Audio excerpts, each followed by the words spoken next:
अब चलते हैं प्रोग्रामिंग की तरफ। ठीक है, तो प्रोग्रामिंग किस तरह से करेंगे और प्रोग्रामिंग करके इसको रन किस तरह से करेंगे, तो इस पोर्शन में मैं ये बताऊंगा कि जैसे सिंपल प्रोग्राम किस तरह से लिखेंगे और उसे हम एग्जीक्यूट किस तरह से करेंगे। ठीक है, तो इस एडिटर में आपको क्या काम करना है, इंस्ट्रक्शन लिखना है।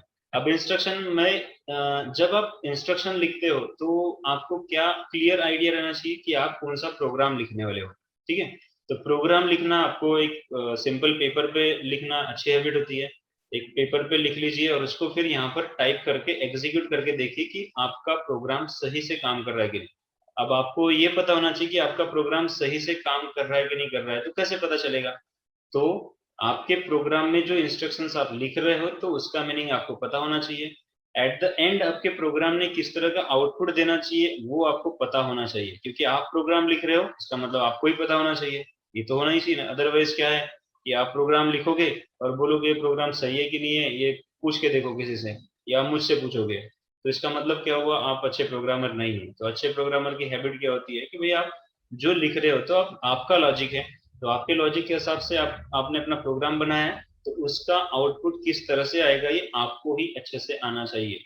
और जब तक तुम्हें पता नहीं रहेगा कि आपका प्रोग्राम किस तरह से आउटपुट देगा, तो तब तक आप प्रोग्राम को वेरीफाई किस तरह से कर पाओगे। ठीक है ना, तो इसलिए आपको पता होना चाहिए जब आप इंस्ट्रक्शन लिखते हो तो उस समय में ध्यान में रखना कि भाई मेरा इंस्ट्रक्शन क्या काम करने वाला है, अभी मुझे क्या करना चाहिए, तो मेरा ऐसा टास्क होगा। तो मेन बात कौन कौन सी होती है, जब आप प्रोग्राम बनाते हो तो आपको दो चीजें ध्यान में रखनी चाहिए। वो ये है कि सबसे पहले आपको एक एल्गोरिदम बनाना चाहिए कि भाई मैंने एक पर्टिकुलर टास्क के लिए प्रोग्राम बनाना है, तो उसका एग्जीक्यूशन किस तरह से होगा, मतलब उसका एल्गोरिदम किस तरह से बनाओ, स्टेप बाय स्टेप आप लिख के रखो कि भाई ये वाला काम पहले करना है, फिर दूसरा काम ऐसा करना है, तीसरा काम ऐसा करना है। ओके, और उसके बाद में यदि आप फ्लो चार्ट बनाते हो तो बहुत अच्छी बात है, फ्लो चार्ट बना के उसके बाद आप प्रोग्रामिंग पे आइए। तो फॉर एग्जाम्पल यदि मैं आपको ये एग्जाम्पल के तौर पे समझाना चाहूंगा कि भाई 2 8 बिट नंबर का एडिशन को हम करना है तो आप किस तरह से करोगे। तो देखो, 2 8 बिट नंबर लेना है और उसको एडिशन करके उसका रिजल्ट दिखाना है। तो यहाँ पर तीन बातें हैं। सबसे पहली बात कि तुम्हारा जो जिसके ऊपर ऑपरेशन परफॉर्म करना है एडिशन का, तो वो नंबर कहाँ है। तो आप चाहो तो किसी रजिस्टर में रखो या फिर उसे मेमोरी से रीड करो, दो ही चीजें।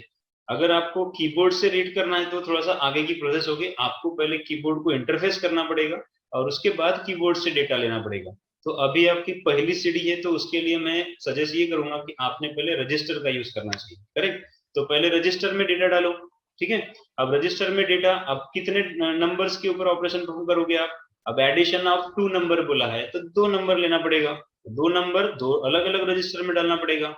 तो मैं यहाँ पर अल्गोरिदम लिख के दिखाता हूँ। ये वैसे यहाँ पर लिखने की जरूरत नहीं है अल्गोरिदम, आप अपने नोटबुक में लिखोगे। तो अल्गोरिदम में सबसे पहला स्टेप क्या लिखोगे, टेक 2 8 बिट नंबर्स। ओके, उसके बाद दूसरा काम क्या करना है, ये दोनों रजिस्टर दोनों नंबर्स को कहाँ डालना है, इनटू 2 रजिस्टर्स। ठीक है, फॉर एग्जांपल मैं यहाँ पर एक्यूमुलेटर ले लेते हैं और रजिस्टर बी ले लेते हैं। ठीक है, तो रजिस्टर बी और एक्यूमुलेटर ये तुम्हारे 2 रजिस्टर में 2 डेटा डालना है, पहला काम हो गया। दूसरा काम क्या करना है, एडिशन का प्रोग्राम है इसलिए ऐड दीज 2 नंबर्स। ठीक है, तो जो नंबर्स है तुम्हारे उनको ऐड करना है। और उसके बाद में तीसरा काम क्या करना है, ये जो एडिशन होने के बाद जो रिजल्ट आएगा उसे किसी पर्टिकुलर डेस्टिनेशन पे रखना है। तो एक तो तुम्हें कोई टास्क अगर दे रहा है या प्रॉब्लम बताया तुमको कि ये प्रोग्राम बना के दिखाओ, तो उसने बताना चाहिए कि तुम्हारा रिजल्ट एक्सपेक्टेड कहाँ होना चाहिए। और नहीं तो आप खुद डिसाइड कर लो कि आपका रिजल्ट एक्यूमुलेटर में रखना चाहते हो या किसी पर्टिकुलर रजिस्टर में रखना चाहते हो या किसी मेमोरी में रखना चाहते हो, आप डिसाइड करो। तो मैं क्या काम करता हूँ, एक आधा रजिस्टर ले लेता हूँ, store the result store the result into register R0 कर लेते हैं। ठीक है, तो R0 में हम रिजल्ट रखेंगे। तो ये एल्गोरिदम हो गया, बराबर है। तो अब मुझे क्या काम करना है, प्रोग्राम लिखना है। तो सबसे पहला स्टेप में क्या करना है, टेक 2 8 बिट नंबर्स। तो 2 8 बिट नंबर लेने के लिए एक इंस्ट्रक्शन काफी नहीं है, हमें 2 नंबर रीड करना है तो 2 इंस्ट्रक्शन लिखने पड़ेंगे। तो पहला इंस्ट्रक्शन क्या लिखेंगे, तो आपका माइक्रो कंट्रोलर का प्रोग्रामिंग लिख रहे हो तो सबसे पहले लिखना है org0000h, ठीक है, मतलब स्टार्ट 000 से करो, ओरिजिनेट, ठीक है। उसके बाद पहला इंस्ट्रक्शन क्या करना है आपको, पहला 8 बिट नंबर एक्यूमुलेटर में डालना है और दूसरा 8 बिट नंबर रजिस्टर बी में डालना है। तो जब आपको रजिस्टर ए में कोई इमीडिएट डेटा डालना है तो इंस्ट्रक्शन क्या यूज करोगे आप, तो आपको ये इंस्ट्रक्शन पता होना चाहिए कि माइक्रो कंट्रोलर में केवल मूव इंस्ट्रक्शन ही होता है, MOV, ठीक है। तो केवल आपको क्या लिखना है, मूव।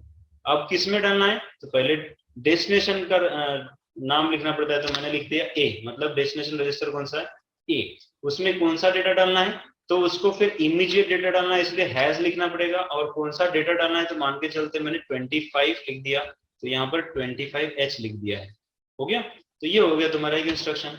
दूसरा इंस्ट्रक्शन क्या करना है, रजिस्टर बी में दूसरा डेटा डालना है, तो उसके लिए लिख दिया मूव बी कॉमा हैज। अब यहाँ पर कोई भी डेटा डालो, जैसे कि मैंने 4B लिख दिया, 4BH, ठीक है।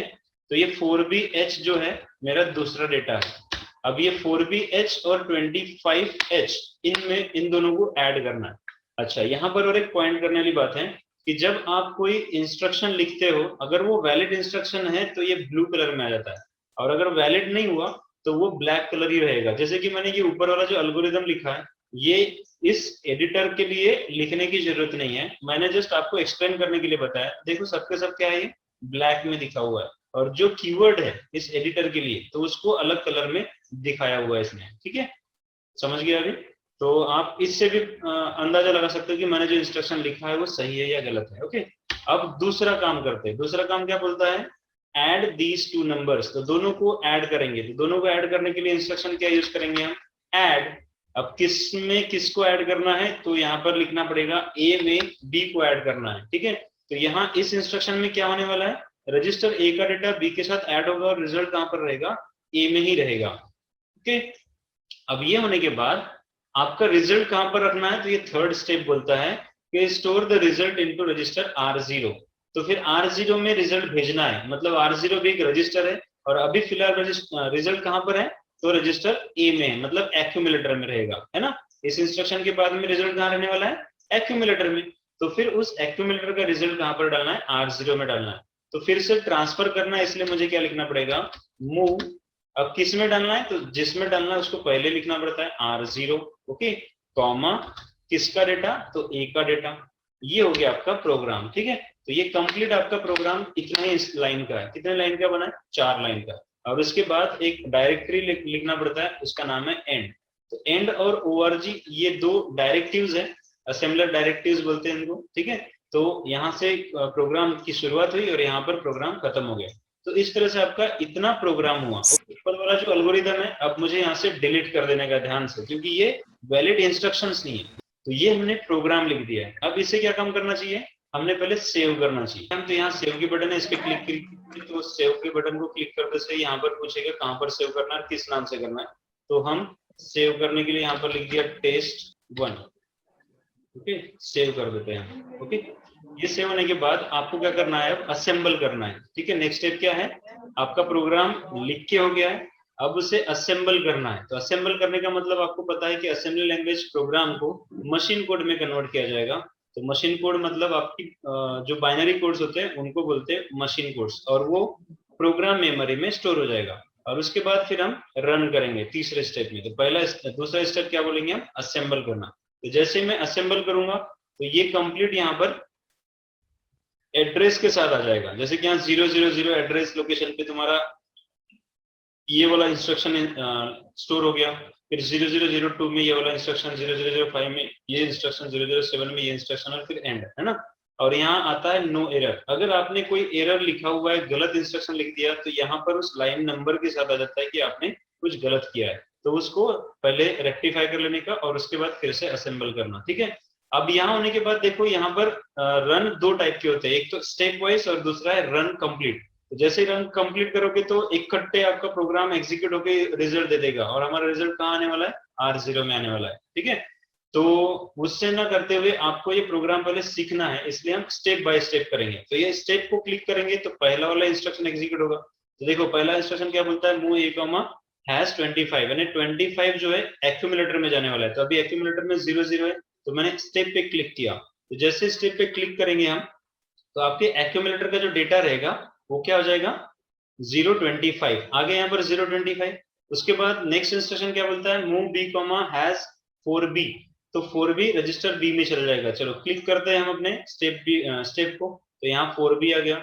अब दोनों को ऐड करने के बाद रिजल्ट एक्यूमुलेटर में आएगा, तो क्या रिजल्ट आने वाला है, तो b में 5 ऐड करेंगे तो क्या आ जाएगा b c d e f, उसके बाद 10, ठीक है, तो 0, 10 का क्या आएगा 0 विथ कैरी 1, 4 प्लस 2 6 और कैरी आया था 1 7, तो 70 रिजल्ट आना चाहिए। तो एक्यूमुलेटर में अभी क्या आएगा 70, देखिए 70 आ गया।